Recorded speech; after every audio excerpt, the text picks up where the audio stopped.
సాయంత్రం పూట ప్రభువైన అయిన యేసుక్రీస్తు ప్రశస్త నామమున మీకు వందనాలు తెలియజేస్తూ ఉన్నాం. మన యొక్క భాగంలోకి వద్దాం. నిర్గమాకాండము 25 అధ్యాయం 31 వచనము మరియు 27 అధ్యాయము 20 వచనం ఈరోజు చదువుకోబోతున్నాం మన ధ్యానాంశ కింద. రండి నాతో పాటుగా. మరియు నీవు మేలిమి బంగారుతో దీపవృక్షమును చేయవలెను, నకిషి పనిగా ఈ దీపవృక్షమును చేయవలెను, దాని ప్రకాండమును దాని శాఖలను నకిషి పనిగా చేయవలెను, దాని కలశములు దాని మొగ్గలు దాని పువ్వులు దానితో ఏకాండమై ఉండవలెను. 37వ వచనం కూడా చదువుదాం. చూడండి 37వ వచనం.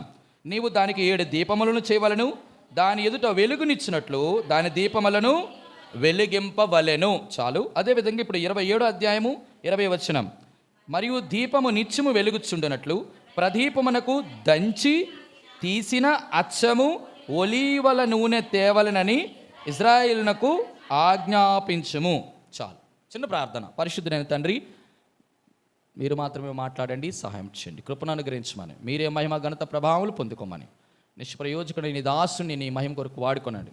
ప్రతి అపవిత్రతను నీ దగ్గర ఒప్పుకుంటున్నాను. అపవిత్రుడును ప్రభా, నాయన నీ మాటను బోధించడానికి కూడా ప్రభా నేను నిశ్చయముగా అన్యుడును.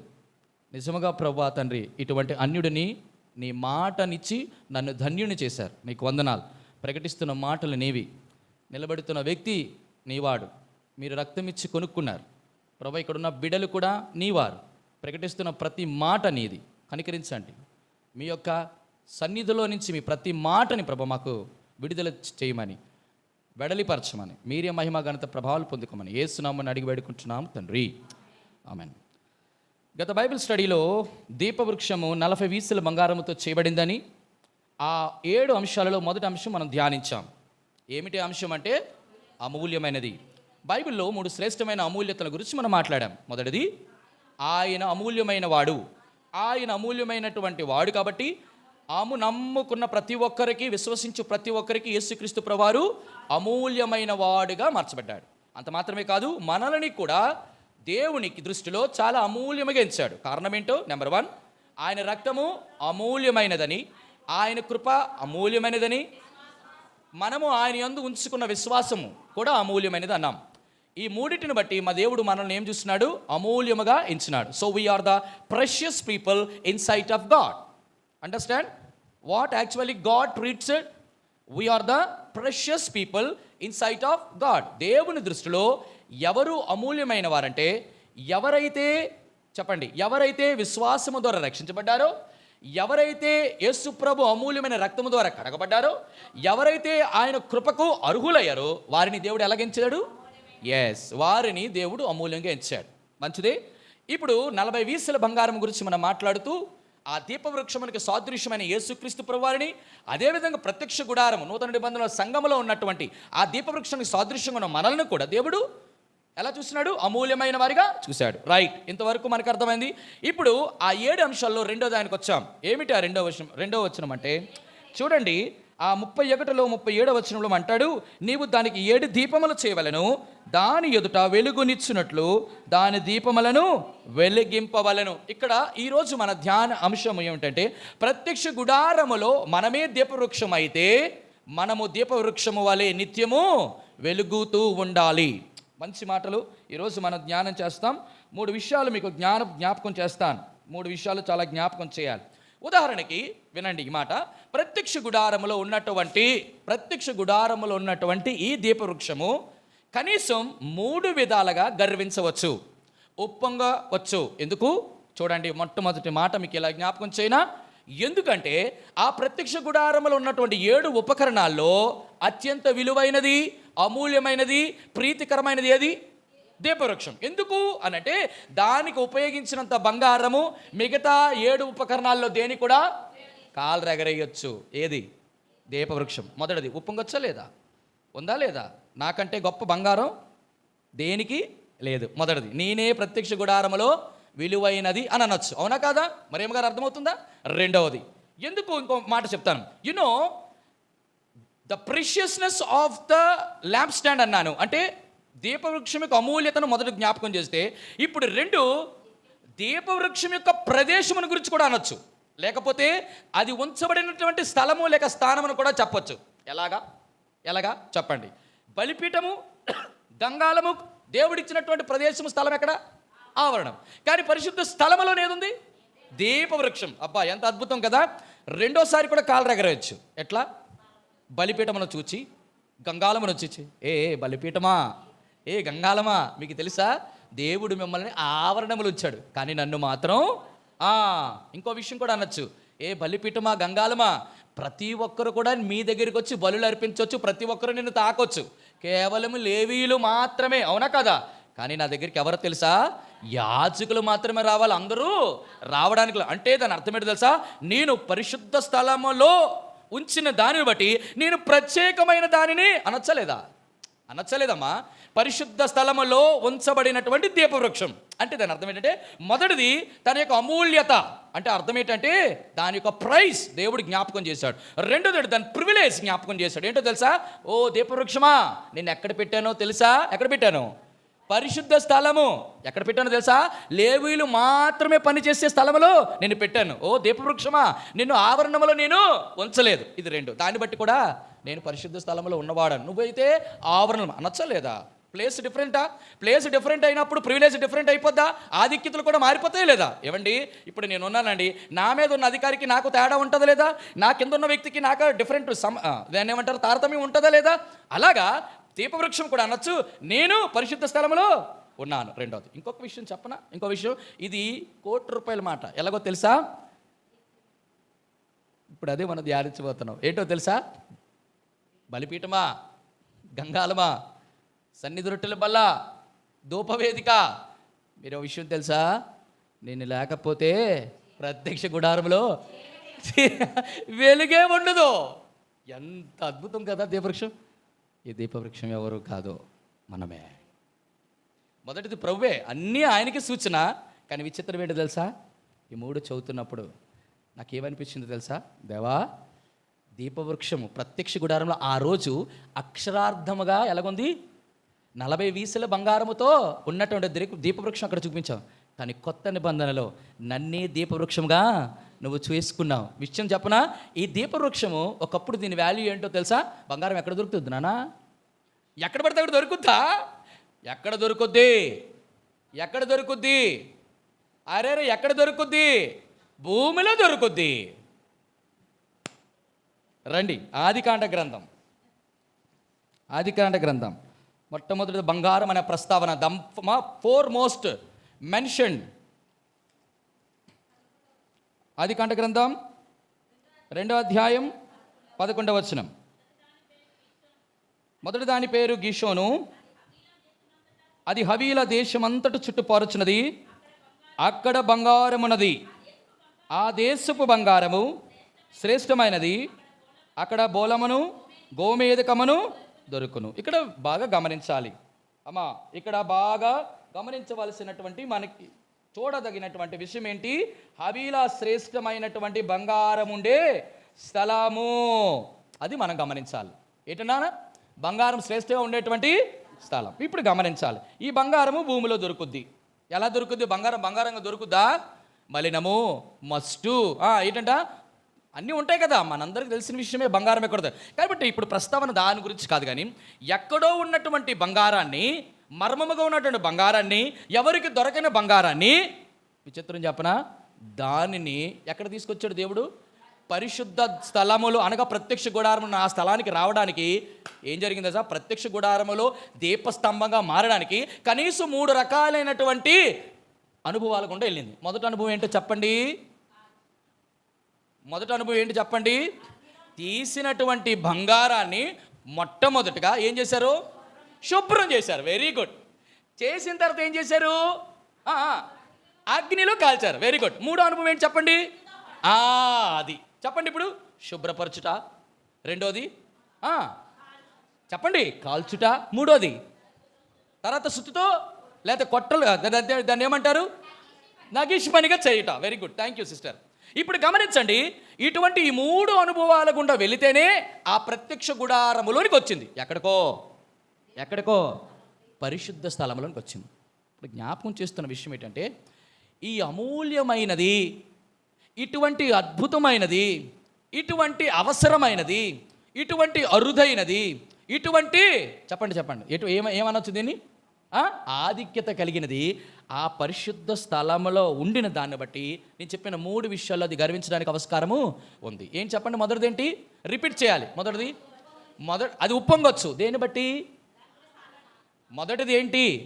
అమూల్యమైంది. నాకంటే బంగారము, నాకంటే విలువైనది ఏదీ లేదని. నెంబర్ 2, దానికి దేవుడిచ్చిన స్థానము లేక స్థలమును బట్టి. 3, నేను మాత్రమే వెలగాలి, నేను వెలిగితే తప్ప ఆ ప్రత్యక్ష గుడారం అంతా.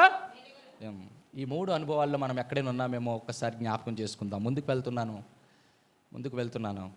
విచిత్రం చెప్పనా? ఇంత బంగారముతో చేయబడినప్పటికీ కూడా నేనే వెలగడానికి సాధనము అనుకున్నటువంటి ఈ ప్రత్యక్ష గుడారములో బాగా గమనించాలి. కనీసం 3 ఉండాలి. లేకపోతే ఆ 40 వీసుల బంగారం ఉన్న దీపవృక్షం అక్కడే ఉంటుంది. చెప్పనా మొదటిది ఏంటో? అది వెలగాలంటే మొట్టమొదటి నూనె ఉండాలి. 2వది ఒత్తు ఉండాలి. 3వది అగ్ని ఉండాలి. అబ్బా, ఎక్సలెంట్, వచ్చింది మీకు. నేను చెప్పడం దేనికి తల్లి? ఇంకా 3 చాలా అద్భుతం. బాగా గమనించండి. అయితే ప్రియమైన వారలారా గమనించండి, అది 40 వీసుల బంగారం అంతా అక్కడ విలువ మాత్రమే కాదు, 2వ విలువ తీసుకొచ్చాడు. ఏంటో 2వ విలువ తెలుసా? చూడండి, అదే మాట 27 అధ్యాయము 20 వచనంలో చెప్పబడుతూ వచ్చింది. మరియు దీపము నిత్యము వెలుగుచున్నట్లు ప్రదీపమునకు దంచి తీసిన అచ్చము ఒలీవల నూనె తేవలనని ఇశ్రాయేలునకు ఆజ్ఞాపించి. ఇప్పుడు మీరు బాగా గమనించాల్సిన విషయం ఏంటంటే, ప్రియమైన వారలారా, చాలా జాగ్రత్తగా మనం ఈ మాటలు మనం పట్టుకోవాలి. ఏంటి మాటలు పట్టుకోవాలంటే, ఒకవేళ ఏదో ఒక నూనె ఉపయోగించవచ్చుగా. దేవాది దేవుడు ఎంత కేర్ తీసుకున్నాడో చూడండి. ఎందుకండి ఒలివ నూనె మాత్రమే వాడమన్నాడు? నేను ఇవన్నీ చెప్పలేను, కానీ ఇప్పుడు వచనాలన్నీ చూపించలేను. నేను 3 విషయాలు చెప్తాను. మొట్టమొదటిది, ఒలివ నూనె. చెప్పండి ఒలివ నూనె దానికి ఎందుకు అంత ఆధిక్యత దేవుడు? విచిత్రం చెప్పనా? ప్రత్యక్ష గుడారములో ఏ నూనె పడితే ఆ నూనె వాడలేదు. ఒలీవల నూనె ఎందుకు వాడాలి? కారణం ఏంటో తెలుసా? మొట్టమొదటి కారణం ఒలీవ చెట్టుకు. ఒలివ చెట్టు నుంచి వచ్చేది ఒలివ కాయలను ఏం చేశాడు? దంచి తీసిన అచ్చం. అంటే అందులో ఇంకా ఏమీ కూడా కలపలేదు. 3 విషయాలు. మొదటిది, ఆ ఒలివ నూనెలో దంచాలి, బాగా గమనించాలి. 2వది, అచ్చము అంటే స్వచ్ఛమైనది. ఇప్పుడు దంచడం అంటే అర్థం ఏంటండి? దీన్ని ఏమంటామంటే, శ్రమల అనేటువంటి అనుభవం గుండా వెళ్లకుండా, కొట్టబడకుండా స్వచ్ఛమైన నూనె రాదు. మీకు అర్థమైందా? ఈ దంచడం అనేది దేవుడు ఇచ్చినటువంటి ఒక శ్రేష్టమైనటువంటి పదం ఏంటో తెలుసా? హెబ్రీలు రాసినటువంటి పత్రికలో చెప్తాడు. చెప్పండి, అది చూడండి. హెబ్రీలు రాసినటువంటి పత్రిక చూడండి, ఒక చక్కటి మాట మీకు జ్ఞాపకం చేస్తాను. ఏది పడితే ఆ నూనె దేవుడు ఆ పరిశుద్ధ స్థలములో వాడడానికి ఇష్టపెట్టుకోలేదు. కారణం ఒకటే, ప్రియమైన వారలారా, కారణం ఒకటే. చూడండి, 12వ అధ్యాయం 10వ వచనం. వారు కొన్ని దినముల మట్టుకు తనకిష్టము వచ్చినట్లు శిక్షించరు గాని మనము తన పరిశుద్ధతలో పాలు పొందవలనని తన మేలు కొరకే ఆయన శిక్షించుచున్నాడు. ఇప్పుడు గమనించండి, ఒలీవ చెట్టు దేనికి సూచన? వినాలి. ఈ ప్రపంచంలో ఒలీవ చెట్టు దేనికి మొట్టమొదటి సూచన అంటే దేవుడికే సూచన, యేసుక్రీస్తు ప్రభువారికే సూచన. మీరు అనొచ్చు, ఒలీవ చెట్టు యేసుక్రీస్తు ప్రభువారికి ఎలాగ సూచన? నిత్యము. ఎలా నిత్యం నిలిచిందో నేను ఒక మాట చెప్తాను. చూడండి, ఒక మాట ఆదికాండ గ్రంథం దగ్గరికి వద్దాం. ఆదికాండ గ్రంథం దగ్గరికి వద్దాం. త్వరగా మనము చూడడానికి ప్రయత్నం చేస్తాం. ఆదికాండం 8వ అధ్యాయం 7వ వచనం చదవండి. 6వ వచనం చదవండి. 40 దినములైన తర్వాత నోహోవా తన ఓడ కిటికీని తీసి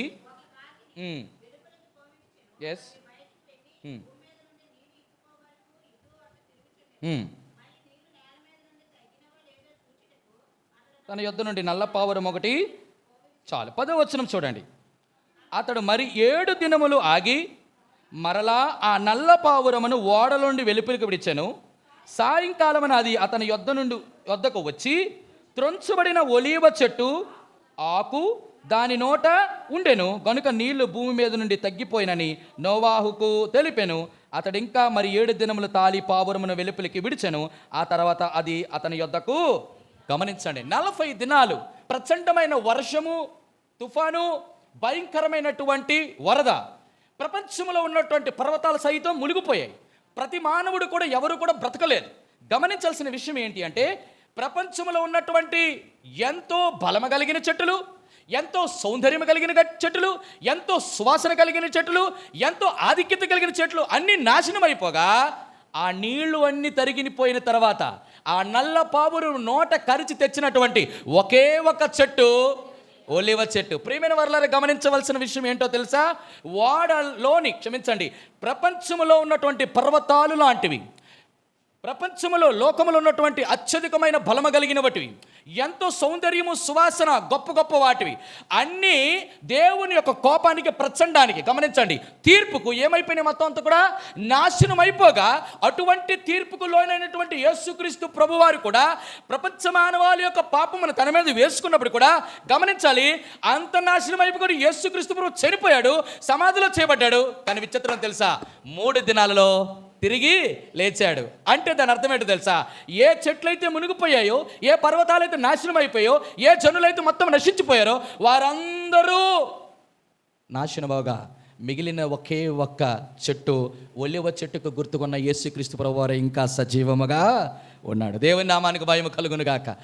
ఆ ఒలీవ చెట్టు, గమనించండి, ఆ ఒలీవ చెట్టుకు గుర్తుకున్న యేసుక్రీస్తు ప్రభువారు, గమనించాలి, పరిశుద్ధ స్థలములో ఉన్నటువంటి ప్రత్యక్ష గుడారమైనటువంటి యేసుక్రీస్తు ప్రభువారు, ఆ ప్రత్యక్ష గుడారంలో ఉన్నటువంటి దీపవృక్షానికి వెలుగు 7 దీపాలు వెలగాలంటే అందులో వేయాల్సినటువంటి నూనె కూడా యేసు ప్రభువులో నుంచి స్రవించేటటువంటి శ్రమలలో నుంచి వచ్చినటువంటి చెప్పండి అనుభవాల సారమే, పరిశుద్ధతయే.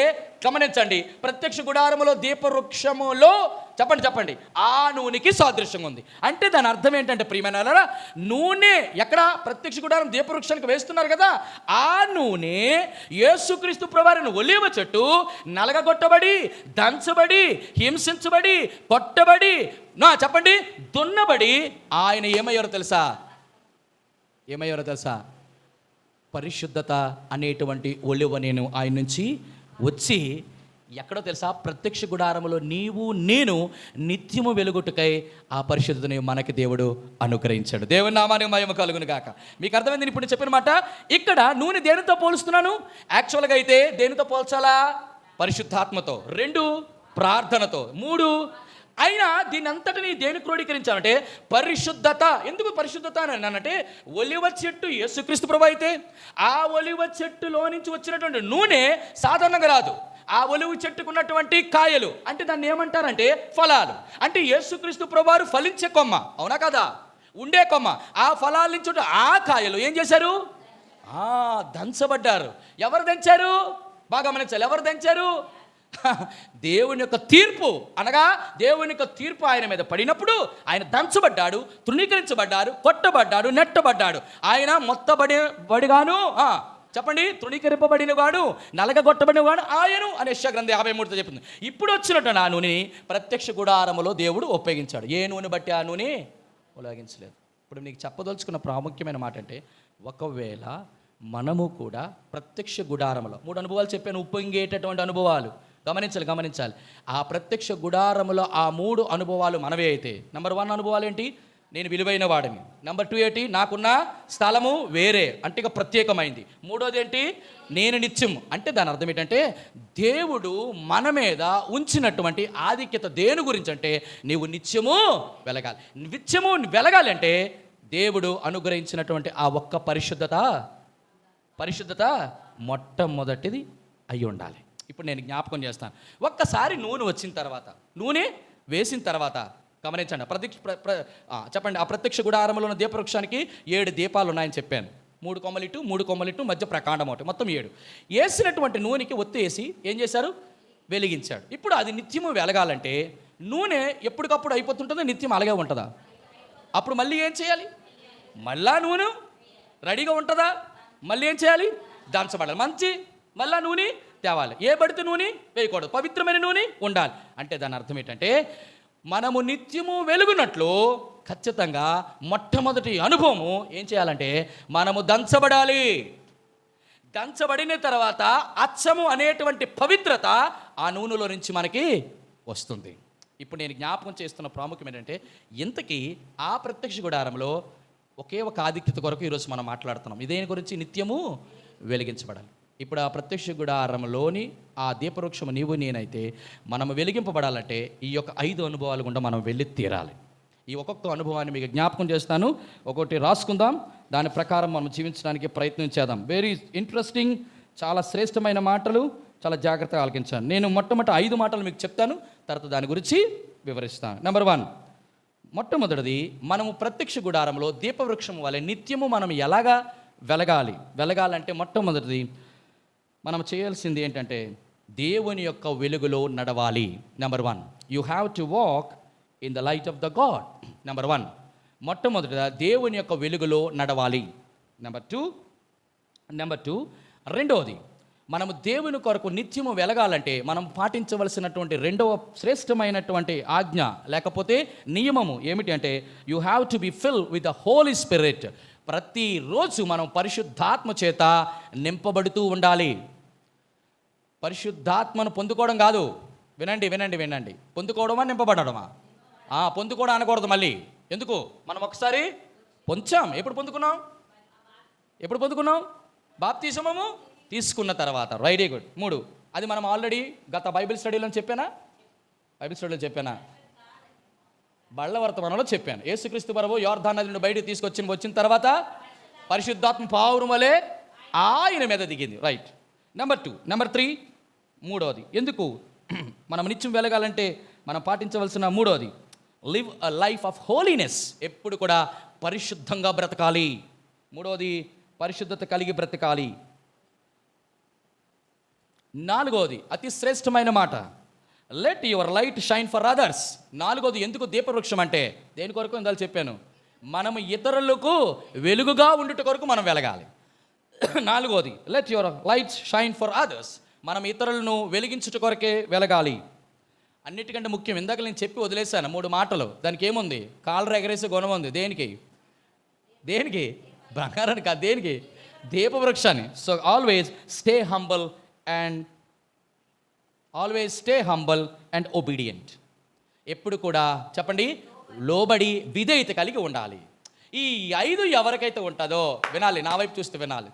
విలేకరులాగా తర్వాత రాదురు విషయం చెప్పండి. మొత్తం 5 మాటలు. మరియమ్మ గారు వింటున్నారా? మన జీవితంలో ఎప్పుడు ప్రభు కొరకు వెలగాలంటే ఈ 5 నియమాలు పాటిస్తే ప్రియమైన వారలారా ప్రభు కొరకు నిత్యము వెలిగేటటువంటి వారుగా ఉంటాం. ఇప్పుడు ఈ 5 విషయాలు చెప్పడానికి ప్రభు మనకు సహాయం చేయనుగాక. నెంబర్ 1 ఏం చెప్పాను? ఇప్పుడు 5 చెప్తారా? నెంబర్ 1 చెప్పండి, మనము నిత్యము దేవుని యొక్క వెలుగులో నడవాలి. నెంబర్ 2,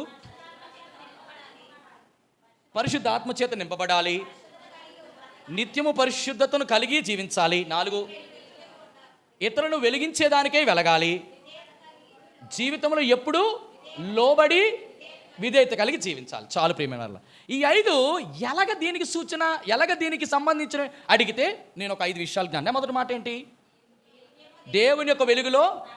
గమనించండి, ఈ వెలుగు మందా దీపవృక్షంలో?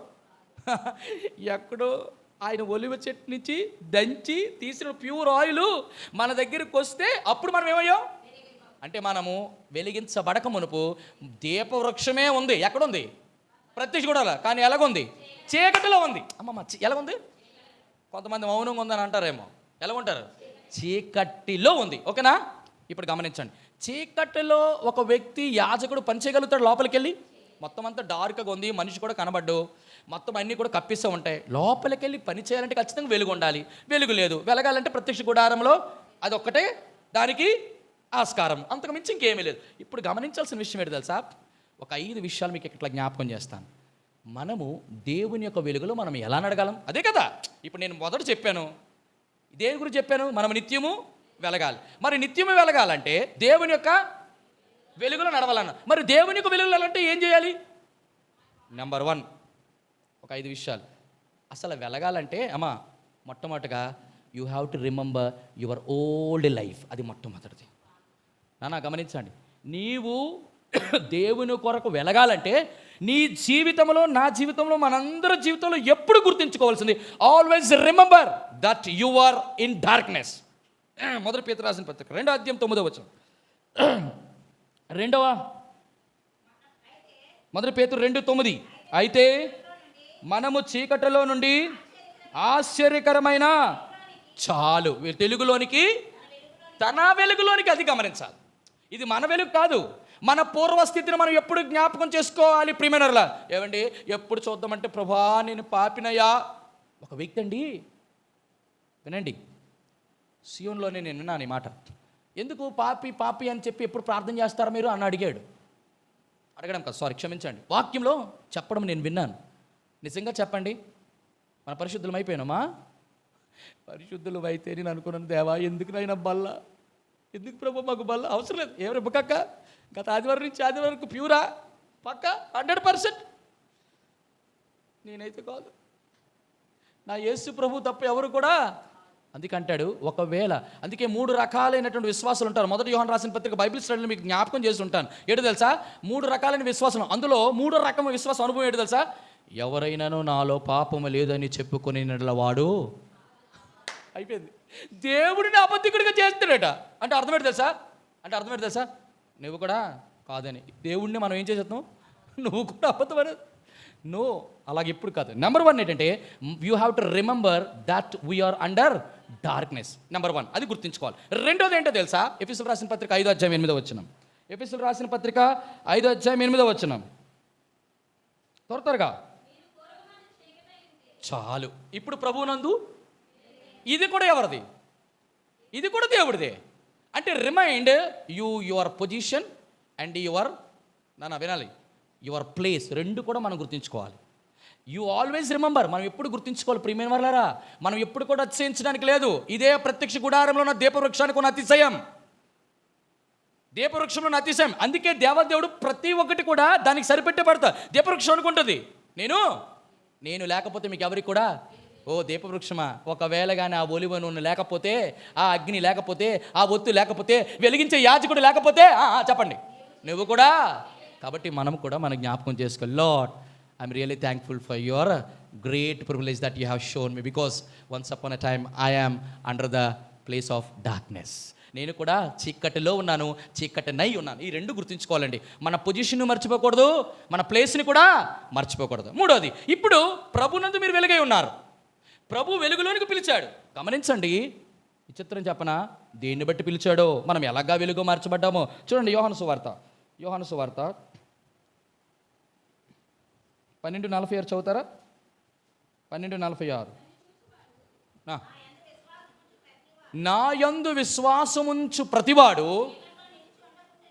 చీకటిలో నిలిచి ఉండకుండానట్లు నేను ఈ లోకమునకు వెలిగి వచ్చి ఉన్నాను. అమ్మా వినండి, దేన్ని బట్టట? యేసుక్రీస్తు ప్రభువారు ఎలాగొచ్చారట? వెలుగుగా వచ్చారు. ఎలాగ వెలుగుగా వచ్చారండి చెప్పండి అమ్మా, ఎలాగో వెలుగుగా వచ్చారు చెప్పండి యేసుక్రీస్తు ప్రభువారు. మొదటి పేతురు రాసినటువంటి పత్రిక మొదటి అధ్యాయం 19వ క్షమించండి 2వ అధ్యాయం 9వ వినండి ఒక్క మాట. మొదటి పేతురు రాసిన పత్రిక 1:19 అనుకుంటా చూడు. ఒక్క మినిట్ నేను ఆ మాటను మీకు జ్ఞాపకం చేస్తాను. పేతురు రాసిన 2వ పత్రిక 1వ అధ్యాయం 19వ 2. మరియు ఇంతకంటే స్థిరమైన ప్రవచన వాక్యం మనకున్నది, తెల్లవారి వేకువ చుక్క మీ హృదయములలో ఉదయించు వరకు ఆ వాక్యము చీకటి గల చోటున వెలుగిచ్చు. ఇప్పుడు గమనించండి అమ్మా, ప్రత్యక్ష గుడారంలో ఉన్న ఈ దీపాలు ఎలగడానికి వినండి, ఆ ప్రవచన వాక్యం, ఈ స్థిరమైన వాక్యం ఎలాగట? వెలుగుగా మనకి ఎలాగొచ్చిందట? చెప్పండి వెలుగుగా ఎలాగొచ్చింది? వాక్య రూపంలో వచ్చి ఎవరిని వెలిగించింది? చీకటి గల స్థలములో ఉన్నటువంటి మనలని వెలిగించు. ఇప్పుడు గమనించండి, ఇప్పుడు దీపం ఏంటి? వెలిగించింది ఏంటి? అందుకే అంటాడు కదా, కీర్తనలు రాసిన గ్రంథం 119, నీ వాక్యము నా పాదములకు దీపము, నా త్రోవకు వెలుగైనది. ఇప్పుడు గమనించాల్సిన విషయం ఏంటంటే మూడు విషయాలు మనం ఎలాగా వెలుగుగా, మన వెలుగు ఉన్నటువంటి స్థలాలలోకి వెలుగుగా ఎలా వచ్చింది? వాక్యము అనేటువంటి సువార్త రూపంలో మనకి రాగా, గమనించండి, ఆ వెలుగైనటువంటి ఆ వాక్యాన్ని యోహాను సువార్త 12వ అధ్యాయంలో చెప్పిన విధముగా చెప్పండి మీరు చీకటిలో నివసించకుండునట్లు మీరు విశ్వాసము వలన అరే చదవండి, యోహాను సువార్త 12వ అధ్యాయము. అది నా యందు విశ్వాసం ఉంచడం అంటే ఏ వాక్యమైతే స్థిరమైన వాక్యమైతే చీకటి గల చోటని వెలిగించడానికి వచ్చిందో ఆ వాక్యాన్ని విశ్వసించుట ద్వారా చీకటిలో ఉన్న మనము, చీకటి అయి ఉన్న మనము ఏమైనా వెలిగించబడ్డాం. అది వ్యవహారం. ఇప్పుడు విచిత్రం తెలుసా, దేవుడు పెద్ద ఆటం బాంబు పేల్చాడు. ఇక్కడ ఏం పేల్చాడో తెలుసా? బీభత్సమైనటువంటి మాట, మామూలు మాట కాదు. ఇది ₹1,00,00,000 మాట. జ్ఞాపకం చేసుకుంటూ మనం జాగ్రత్తగా పాటించాలి. లేకపోయామనుకోండి చాలా ఇబ్బందుల్లో పడాల్సి వస్తుంది. మొదటి తెస్సలోనికి రాసినటువంటి పత్రిక, సమయం అయిపోతుంది. మొదటి తెస్సలోనికి రాసినటువంటి పత్రిక 5వ అధ్యాయము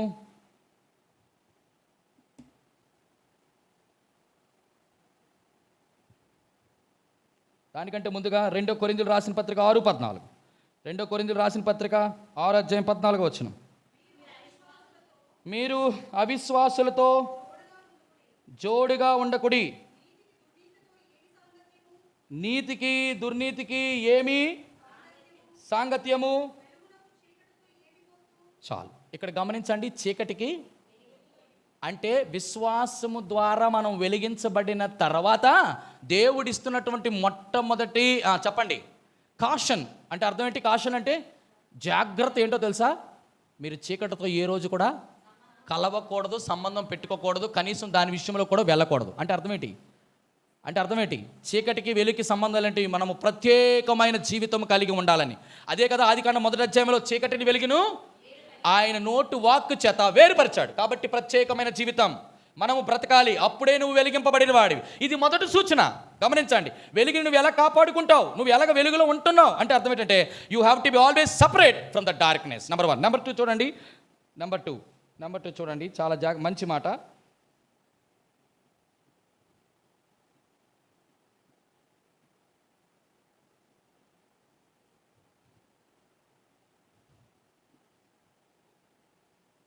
మొదటి తెస్సలోనికి రాసినటువంటి పత్రిక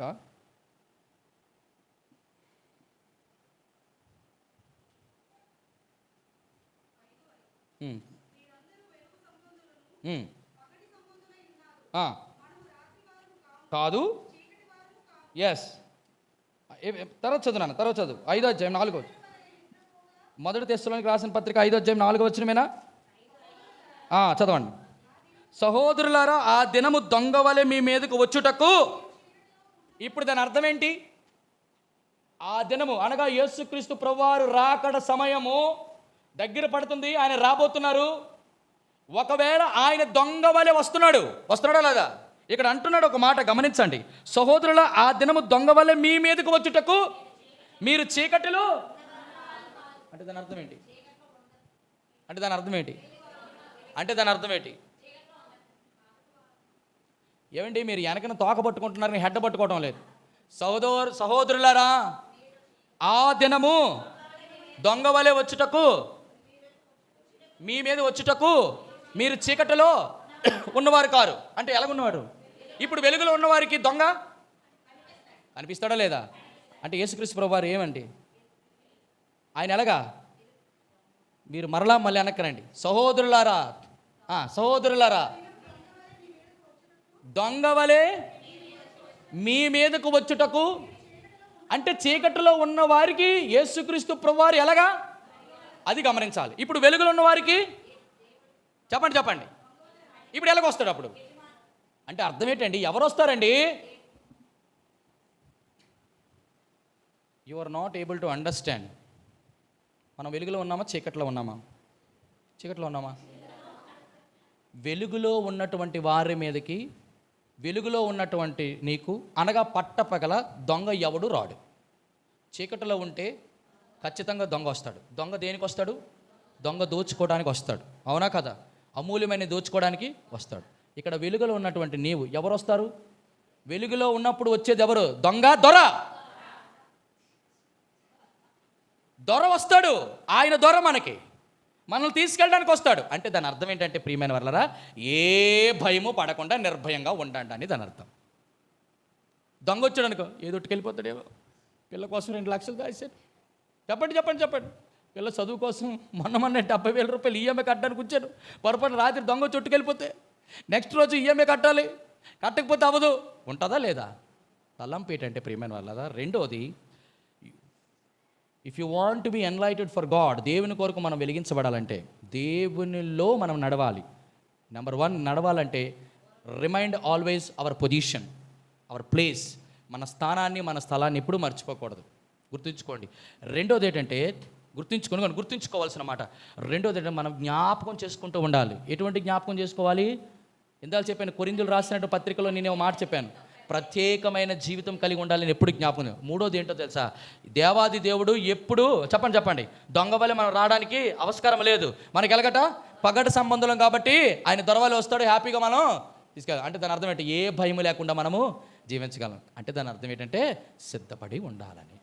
ఎలా ఉండాలి? You have to be prepared for his coming. మీకు అర్థమైంది నేను చెప్పిన మాట? ఈ 3 విషయాలు ఎవరైతే కలిగి ఉంటారో ఆటోమేటిక్గా వారు వెలుగులు ఉన్నట్టు లెక్క. అందుకే తెస్సలోనికీయులకు రాసిన పత్రికలు అంటాడు, మనము చీకటి వారము కాదు, రాత్రి వారము కాదు. అమ్మా, చీకటి రాత్రి 2 విషయాలు చాలా చాలా లోతైన విషయాలు. చీకటి దేనికి సంబంధించింది, రాత్రి దేనికి సంబంధించింది చెప్తారా? ఏంటి చీకటి, ఏమిటి రాత్రి? 2 చీకటి రాత్రి ఒకటేనా? చీకటి అంటే ఏంటి, రాత్రి అంటే ఏంటి? నాకు సమయం అయిపోతుంది, మీరు త్వరగా చెప్పాలి. చీకటి అంటే చీకటే, రాత్రి అంటే రాత్రే. చెప్పండి, చీకటి అంటే ఏంటి, రాత్రి అంటే? చీకటి పగలు, రాత్ర వెలుగు. అమ్మ, చాలా డిఫరెన్స్ ఉంది తల్లి. అక్కడ రాసి ఉంది, అక్కడ వెలుగు రాత్రి, చీకటి పగలు. పగలు చీకటి దేనికి సంబంధించింది, వెలుగు రాత్రి దేనికి సంబంధించింది? మీకు న్యాచురల్ సైన్స్ తెలియదు, బాటనీ తెలియదు, బయాలజీ తెలియదు, జువాలజీ తెలియదు, జియోగ్రఫీ తెలియదు, హిస్టరీ తెలియదు, ఏం తెలుసు? అమ్మ, చీకటికి పగలకి ఏంటి డిఫరెన్స్ తల్లి? అమ్మ ఇంజనీర్ తల్లి చెప్పినానా? చీకటికి పగలకి ఏంటి డిఫరెన్స్ అన్న? చీకటి ఏముందని, చీకటే కదా, పగలంటే పగలే కదా, దానికి ఏంటి డిఫరెన్స్ అంటే ఏం చెప్తాం? రాత్రి పగలకి ఏంటి డిఫరెన్స్ చెల్లి? డిగ్రీ చెల్లి చెప్పినానా? మాస్టర్ గారు మీరు చెప్పాలి, చీకటి దేనికి సంబంధించింది? అయ్యయ్యయ్యో, మనము చీకటి వారము కాదు, మనం రాత్రి వారము కూడా కాదు. దాని అర్థం ఏంటి? దేవుని చిత్తం అయితే మీరే రేపొద్దున నాకే చెప్పాలి. మొదటి మాట నేను ఇలా క్లోజ్ చేస్తాను, రెండో మాట దగ్గరికి వెళ్తున్నాం. చూడండి, రెండవది, you have to filled with the holy spirit. ప్రత్యక్ష గుడారములు దీపవృక్షం నిత్యం వెలగాలంటే రెండోది నియమం ఏంటి? పరిశుద్ధాత్మతో. ఎందుకయ్యా నింపబడాలి? ఎందుకు నింపబడాలి? కనీసం 3 కారణాలు. నెంబర్ 1 చూడండి, ఆ 3 కారణాలు చెప్తాను త్వరగా. యోహాను సువార్త 16:10. యోహాను సువార్త 16:13. అనగా సత్యస్వరూపి అయిన ఆత్మ మీ మీదకి వచ్చినప్పుడు మిమ్మల్ని సర్వసత్యములోనికి నడిపించును, బోధింపక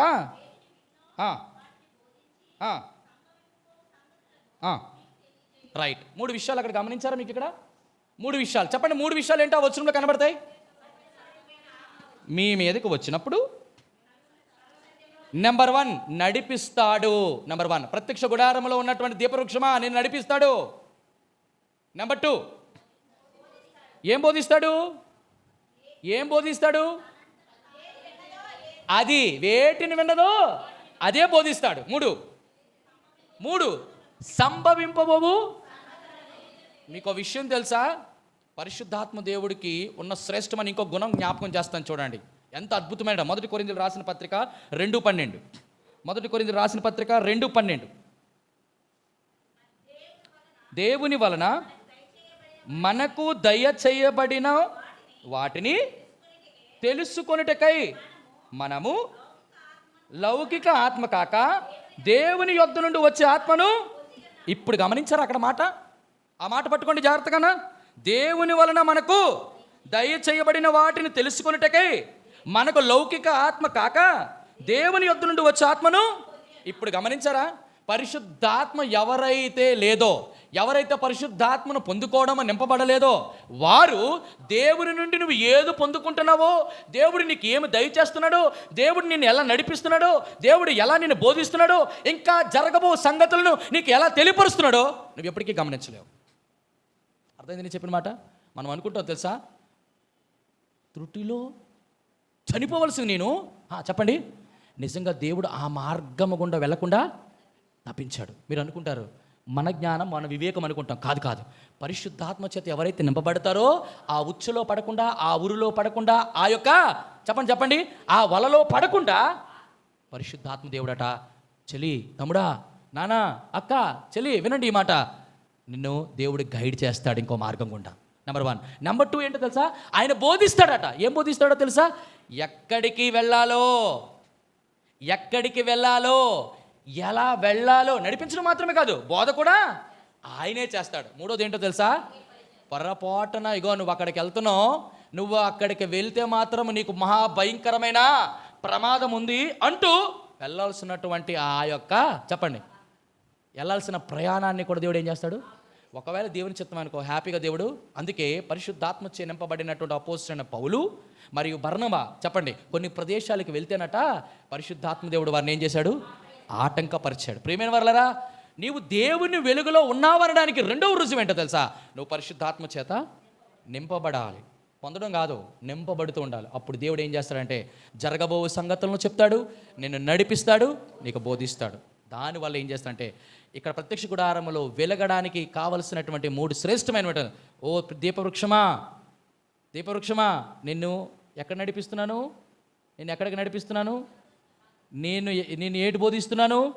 నీకు ఏ సంగతులు బోధిస్తున్నాను అనేది ఎప్పుడు జీవితంలో దేవుని నుంచి పరిశుద్ధాత్మ పొందుకున్న వాళ్ళే జ్ఞాపకం చేసుకుంటారు. చాలు, ఈ మాటలు నేను మరి చెప్పడానికి సమయం లేదు, సమయం అయిపోతుంది కాబట్టి 3వ మాట దగ్గరికి వద్దాం. ఏం చెప్పండి?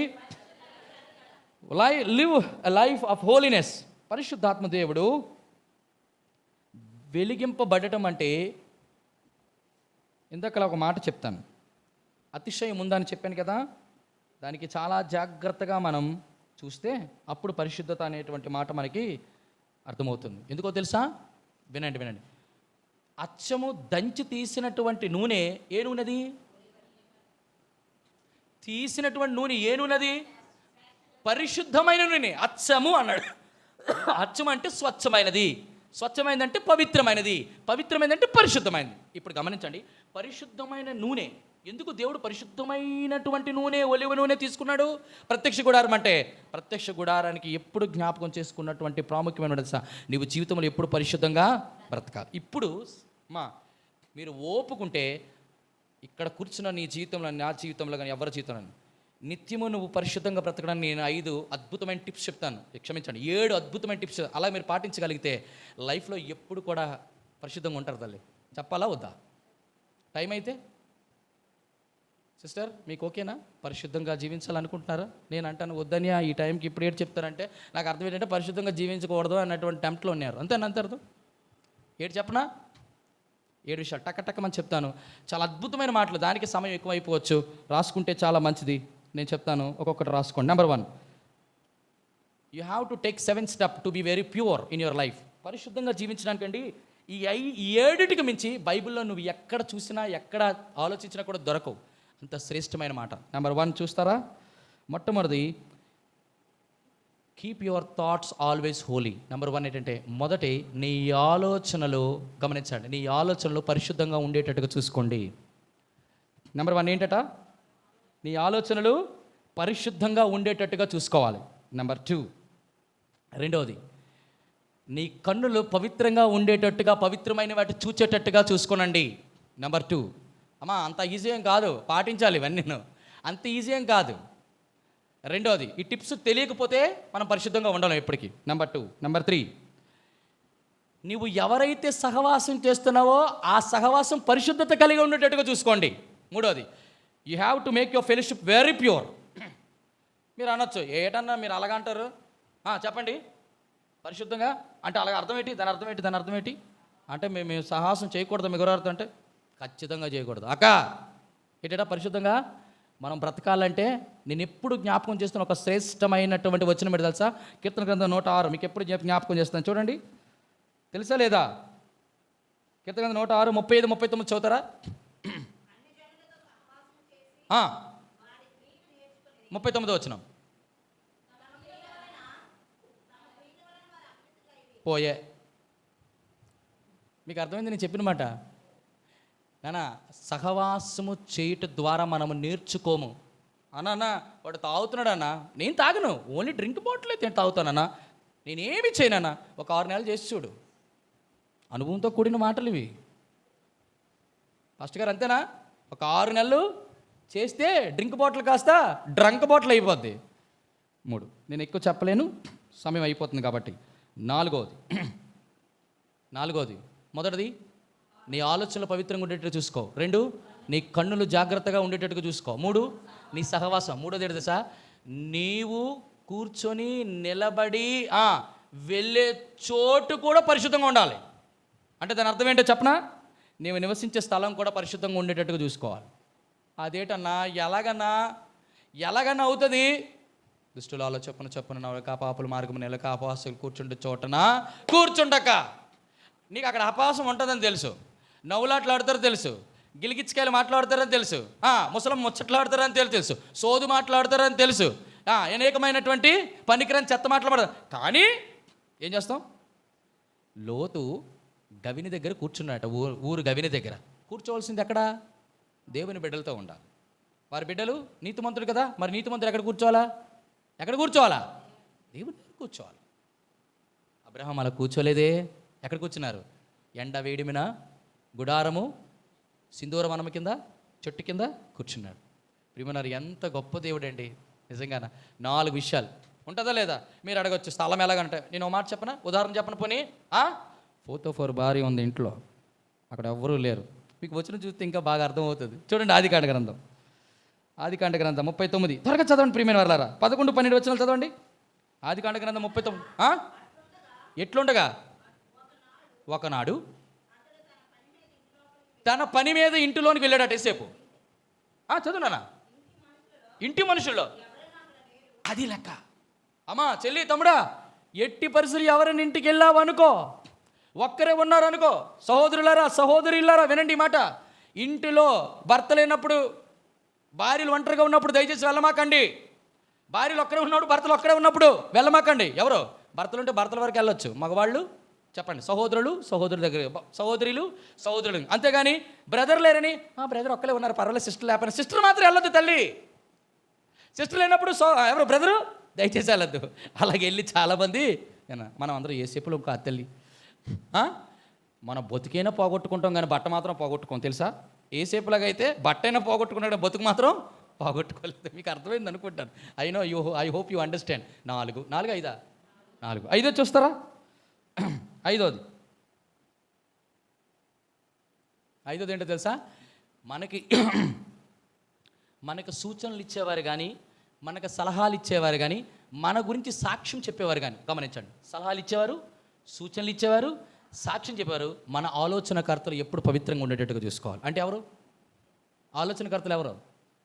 అరే మీకు ఆలోచనకర్తలు ఎవరు? దేవుని సేవకులు. వాళ్ళు చెప్తారేటి? చెడిపోయిన సలహాలు ఇస్తారా? మరియం గారు, సూచనలు ఎలాగైతే నువ్వు చెడిపోతావు ఇవే పాటించంటారా?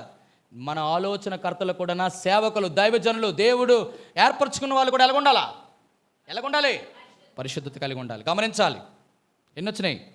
5. 6వది ఏంటో తెలుసా? 119వ కీర్తన మనం ఎప్పుడు చదువుతాం? 9వ వచనం, 11వ వచనం. ఇప్పుడు గమనించండి. 119వ కీర్తన 9, 11. 9వ అధ్యాయం 119వ అధ్యాయము 9వ వచనము 11వ వచనము 2 వచనాలు. దేని చేత తమ నడతను శుద్ధి చేసుకుంటారు యవనస్తులు, నీ వాక్యమును బట్టి జాగ్రత్త చూసుకున్నట్టు చేతనే కదా, నీ ఎదుట నేను పాపం చేయకుండానట్లు నీ వాక్యము నా హృదయంలో ఉంచుకొని ఉన్నాను. దాని అర్థం ఏంటి? పవిత్రంగా ఉండాలంటే ఏం చేయాలి? ఇప్పుడు నీ వాక్యమును హృదయంలో ఉంచుకోవాలి. 7వది ఆఖరిది చివరిది మనం జాగ్రత్తగా చూసుకొని, ఇది అన్నిటికంటే చాలా ప్రాముఖ్యం. ఇది మాత్రం ఎవరికి ఉండదేమో బహుశా. ఏంటో తెలుసా? మన ప్రభు వారితో నిత్యము సంబంధం కలిగి ఉండాలి. అంటే దాని అర్థం ఏంటంటే ప్రార్థన. వినండి ఈ మాట. ఏంటట? ఎప్పుడు ప్రభుతో సంబంధం, నిత్యము సంబంధం కలిగి ఉండాలంటే సంబంధం ఎప్పుడు ఉంటుంది చెప్పగలరా? ప్రార్థన చేసినప్పుడే ఉంటుంది. ప్రార్థన లేకపోతే సంబంధం తెగిపోతుంది నెమ్మదిగా. ఎందుకో తెలుసా? ఎందుకు చెప్పండి? మనం ఆయనతో రోజు మాట్లాడుతుంటాం. రోజు ఇద్దరు తవ్వులాడుకున్నారు, వాళ్ళిద్దరు మాట్లాడుంటాయి ఏంటి? చెప్పాక చెల్లి చెప్పమ్మా, మాట్లాడుంటాయి ఏంటి? మాట్లాడటం. కాబట్టి మన ప్రభుత్వం ఎప్పుడు మాట్లాడు. ఎవరైతే ఈ 7 నియమాలు లైఫ్ టైంలో ₹1,00,00,000 ఇవి, ఈ 7 ఎవరైతే పాటిస్తారో ప్రియమైన వారలారా, 100% దేవుని వాక్యం ఆధారంగా చేసి చెప్తున్నాను, జీవితంలో తప్పు కాదు కదా, పాపంలో కూడా పడ్డానికి కూడా అవసరం లేదు. నా యేసుక్రీస్తు ప్రభువారు వీటిని పాటించాడు. సరే, ఇవన్నీ నేను చెప్పడానికి ఎన్నైనాయి? ప్రత్యక్ష గుడారంలో చెప్పండి. ప్రత్యక్ష గుడారంలో దీపవృక్షము 3. నెంబర్ 1 ఏం చెప్పాను? దేవుని వెలుగులో నడవాలి. నెంబర్ 2 పరిశుద్ధాత్మతో నింపబడాలి. 3 పరిశుద్ధతగా జీవించాలి. 3 చెప్పాను. 4 చూస్తామా? చూడండి, ఒక శ్రేష్టమైన మాట. 4 ఇతరులకు వెలుగుగా ఉండాలి. మత్తయి సువార్త 5:14-16 మనకు తెలిసిన మాట. చూడండి, మత్తయి సువార్త 5వ అధ్యాయము. వెలిగించబడడం అనేది వ్యక్తిగతమైనది మాత్రమే కాదు, కానీ మనం వెలిగింపబడితే ఆ వెలుగులో దేవుని దగ్గరికి ఇతరులను తీసుకురావాలి. మనుషులు మీ సత్క్రియలు చూచి పరలోకమందు మీ తండ్రిని మహిమపరచునట్లు వెలుగును ప్రకాశింప నెయ్యుడి. అమ్మ వినండి, మనుషులు ఎదుట మీ సత్క్రియలు చెప్పండి, సత్క్రియలు చూచినట్లు. ఈ ప్రపంచంలో నేను చెప్పాను కదా 7 సత్క్రియలు. ఆల్రెడీ మీకు ఒక వర్తమానం కూడా దాని మీద చెప్పాను బైబిల్ స్టడీలో. మొదటి సత్క్రియ ఏంటో తెలుసా? సువార్త. ఎందుకో తెలుసా? ఈ సత్క్రియను ఆరంభించిన వాళ్ళు ఎవరు? ప్రభువైనా. ఎక్కడుంది ఆ మాట? ఎవరైనా చెప్పగలుగుతారా ఆ మాట ఎక్కడుందో? ఈ సత్క్రియను ఆరంభించింది ఎనీ వన్ ఆఫ్ యూ?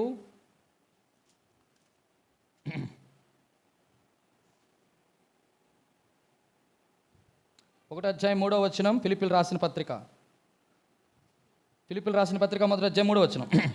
మొదటి దినము నుండి ఇదివరకు సువార్త విషయంలో మీరు నాతో పాలువారి ఉండుట చూచి మీలో ఈ సత్క్రియను ఆరంభించిన వాడు యేసుక్రీస్తు దినము వరకు దాన్ని కొనసాగించునని రూఢిగా నమ్ముచును. ఏంటన్నా? యేసుక్రీస్తు ప్రభువారు వచ్చు వరకు ఆయన చెప్పండి, నా మరణ దినం వరకు ఈ యొక్క సువార్తను ప్రకటించండి అన్నాడు. అంటే ఈ సువార్తను ఎదుటి వారికి ప్రకటించండి. అది సత్క్రియ. దేవుడికి నచ్చిన మంచి పని ఒక విశ్వాసం చేసింది ఏంటంటే సువార్త. అది చేయాలి. అలా చేస్తే వాళ్ళు వెలిగించబడతారు. మీరు అనొచ్చు సత్క్రియలు ముందు. అదే మాట మీరు గమనించారా? వారి ఎదుట సత్క్రియలు చూడండి. సత్క్రియను చూచి పరలోకమందు మహిమపరచునట్లు వారి ఎదుట మన వెలుగు ఎలాగ ప్రకాశిస్తాం? మనం వెలిగించబడ్డాం. దేని ద్వారా? ఇందాక చెప్పాను ఫస్ట్లో, సువార్త అనేటువంటి వాక్యం ద్వారా మనం వెలిగించబడ్డాం. ఇప్పుడు ఆ సువార్త ఇతరులను వెలిగించాలంటే మనం ఏం చేయాలి? ఆ సత్క్రియ అనేటి దానిని, ఆ పని, సత్క్రియ అనే పని, ఆ పని ద్వారా వాక్యము అనేటువంటి వెలుగుని వారి మీద ప్రసరిస్తే వారు కూడా వెలిగించబడితే దాన్ని బట్టి దేవుడు ఏం చేస్తాడు? ఒకప్పుడు నేను చీకట్లో ఉన్నాను, ఇప్పుడు నేను వెలుగు మీద ఉన్నాను అని ప్రభుకి ఏం చేస్తారు? మహిమపరుస్తారు. ఎన్ని మాటలు చెప్పాను? 4, 5 దాకా చూసి మనం ఇందాక నేను చెప్పాను కదా, లోబడి ఉండడం. ఎందుకో తెలుసా? పొరపాటును కానీ ఆ దీపవృక్షం ఈ 3 విషయాలు ఎప్పుడు గర్వించిన మన జీవితంలో ఏ రోజు ఈ 3 రాకూడదు. నెంబర్ 1 అందరికంటే నేను విలువైన, నేను యేసు ప్రభు రక్తంలో కడగబడ్డాను. సహోదరులు ప్రభువుని ఎరగిన వారిని చూచి, నీకు విషయం తెలుసా? నాకంటే విలువైన వాడవు, విలువైన దానవు నువ్వు కాదు. నన్ను యేసు ప్రభు పిలుచుకున్నాడు. నా యేసు ప్రభు నన్ను ప్రాణమిచ్చి రక్తమిచ్చి కొనుక్కున్నాడు. వారిని చూసి మనం ఈ రోజు కూడా అతిశయించుకోవడం. దీన్ని ఎలా చెప్పాలో తెలుసా? అడవి ఒలివ చెట్టుకును చెప్పండి. రోమీలకు రాసిన పత్రికలో అపోస్తలుడైన పౌలు అంటాడు, స్వాభావికముగా చెప్పండి ఒలివ చెట్టు, మనము ఆ ఒలివ చెట్టుకి ఏం చేసాం? అంటుకట్టబడ్డాం. ఇప్పుడు ఈ అంటుకట్టబడినటువంటి ఒలివ చెట్టు పడినటువంటి అన్యజనులమైన మనం యూదుల మీద ఏమంటాం? యేసు ప్రభువుని మీరు అంగీకరించలేదు, మీకు రావాల్సినటువంటి రక్షణ మాకు వచ్చింది, మేమే సంఘం అని అనుకోకూడదు. ఎందుకో తెలుసా? వారు మనోనేత్రాలను దేవుడు ఏం చేశాడు? మూసివేశాడు. కాబట్టి యూదులలో నుండే రక్షణ మనకు వచ్చింది. ఏ రోజు కూడా యూదులను మనం ప్రేమించాలి, వారిని గౌరవించాలి, వారిని అందరికంటే ఎక్కువ మిక్కటముగా వారిని హెచ్చించాలి. ఎందుకో తెలుసా? చెప్పనా? పితరులు వీరువారు, వాగ్దానాలు, అర్చనాచారాదాలు వారివే. చెప్పండి, వారిని బట్టి క్రీస్తు వారిలో పుట్టాడు. అర్థమైందా? వారు ఉంటేనే మనం, లేకపోతే ఏ రోజు కూడా మనము ప్రత్యక్ష గుడారంలో మిగతా వాటి మీద చెప్పండి దీపవృక్షం అతిశయపడ్డానికి లేదు. దీపవృక్షం నువ్వే, నేనే. నెంబర్ 1. నెంబర్ 2 ఇంకోటి ఏంటి అన్నాడు? ఎక్కడున్నాను? పరిశుద్ధ నేను స్థలంలో, నేను దేవుని మందిరంలో ఉన్నాను. నువ్వు ఎక్కడ ఉన్నావు? లోకంలో ఉన్నావు. కాబట్టి నీకు నాకు ఎప్పుడు కూడా అతిశయించొద్దు. 3 అన్నీ బయటతో పోల్చుకోండి. 3 నేను నిత్యము వెలుగుతున్నాను, నేను వెలిగింపబడినాను, ఇంకా నువ్వు చీకట్లో ఉన్నావు. ఎవరి గురించి? లోకంలో ఉన్న వ్యక్తుల గురించి ఈ 3 మాటలు ఎప్పుడు మనం మాట్లాడకూడదు. నెంబర్ 1 చెప్పండి. నిజంగా వాళ్ళు ఉన్నారు, కానీ మనం ఏ రోజు కూడా ఈ వెలిగించబడ్డం, స్థలంలో పెట్టబడ్డం, ఇంత విలువ ఇవ్వడం కేవలం దేన్ని బట్టి? దేవునిని బట్టి, అవునా కాదా? సువార్తను బట్టి, అవునా కాదా? దేవుడిని బట్టి. కాబట్టి మనం ఏ రోజు కూడా ఇతరుల మీద, అన్ని జనుల మీద, దేవుని ఎరగని బిడ్డల మీద మనం ఎప్పుడు కూడా అచ్చయించడానికి వీల్లేదు. మనం జీవితంలో ఎప్పుడు కూడా ఎలా ఉండాలి తెలుసా? యాకోబు రాసిన పత్రిక చూడండి. మనం ఎందుకు దేవుడు ఈ 3 స్థానాలు మనకి ఇచ్చాడు. 4:6 యాకోబు రాసిన పత్రిక 4:6 ఆయన ఎక్కువ కృపనిచ్చును, అందుచేత దేవుడు అహంకారులను ఎదిరించి దీనులకు కృప అనుగ్రహించును. చాలు. కాబట్టి మనం ఎప్పుడు కూడా ఆయన కృపను పొందుకోవాలంటే మనం ఎట్లా ఉండాలా? దీనులుగా ఉండాలి. అందుకే ఈ ప్రపంచంలో ద బెస్ట్ వస్త్రం ఏంటో చెప్తారా? ఈ ప్రపంచంలో ద బెస్ట్ వస్త్రం చెప్తారా? చెప్పండి. ఈ ప్రపంచంలో అన్ని వస్త్రాల కన్నా ద బెస్ట్ వస్త్రం సంఘములో వేసుకొని రావడానికి, సంఘములో ఏ వ్యక్తి అయినా, పురుషుడు కానీ స్త్రీలు కానీ, ఒకే బెస్ట్ గార్మెంట్ ఉంది. ఏంటి చెప్పండి? పరిశుద్ధాత్మ వస్త్రమా? 1 పేతురు రాసిన పత్రిక రండి చెప్పేసి నేను ముగిస్తాను. అది చాలా చాలా ప్రాముఖ్యం, దీనికి రిలేటెడ్ అయి ఉంది కాబట్టి దాన్ని చెప్పేసి నేను ముగిస్తాను. 1 పేతురు రాసిన పత్రిక 5వ అధ్యాయం. 1 పేతురు రాసిన పత్రిక 5వ అధ్యాయం చూడండి, ఆ మాట రాసుకోండి. 5వ అధ్యాయము 5వ వచనం. చిన్నపిల్లలారా, మీరు పెద్దలకు లోబడి ఉండి, మీరందరూ ఎదుటివాని ఎడల దీన మనసు అనువస్త్రము ధరించుకొని మిమ్మలను అలంకరించుకునడి. దేవుడు అహంకారులను ఎదిరించి దీనులకు కృప. ఆ మాటకి ఈ మాటకి మధ్య రిలేషన్ ఏంటో చెప్పనా? గమనించండి. ఏ రోజైనా దేవుని మందిరంకి వచ్చి దీన మనసు అనే వస్త్రాన్ని మర్చిపోయి, ఇంటి దగ్గర మర్చిపోయి వస్తే ఆ కిందన దేవుడు రాస్తున్న మాట తెలుసా? గమనించండి. దేవుడు అహంకారులను, నువ్వు దేన వస్త్రం అనేటువంటి వస్త్రాన్ని ఇంటి దగ్గర మర్చిపోయి వచ్చావంటే నువ్వు అహంకారమని అర్థం. అంటాడు, అహంకారులు ఎదిరించి దీనులకు తన కృపను. అంటే అర్థం ఏంటో తెలుసా? దీనులకు, దేవా నాకు దీన వస్త్రం అనేటువంటి వస్త్రం నాకు దయచేయి ఎవరైతే అడుగుతారో దేవుడు వారి కృపను గురించి వాడికి ఇచ్చేస్తాడు. ఇప్పుడు అర్థమైందా? సంఘంలోకి వచ్చిన తర్వాత ఏ వస్త్రం ధరించుకోవాలి మనం? అటువంటి దీన వస్త్రం కానీ ధరించుకోకపోతే మాత్రం నిత్యము వెలిగేటువంటి దీపవృక్షం వలె మనం ఎప్పుడూ ప్రభు కొరకు వెళ్ళగలేము. దేవుడి మాటలు దీవించును గాక. మరి ముఖ్యంగా మీరు జ్ఞాపకం చేసుకోవాల్సింది ఏంటంటే, ఈ 5 విషయాలు జీవితంలో నిత్యము జ్ఞాపకం ఉండేటట్లుగా ప్రభు మనకు సహాయం చేయును గాక. ఆమేన్.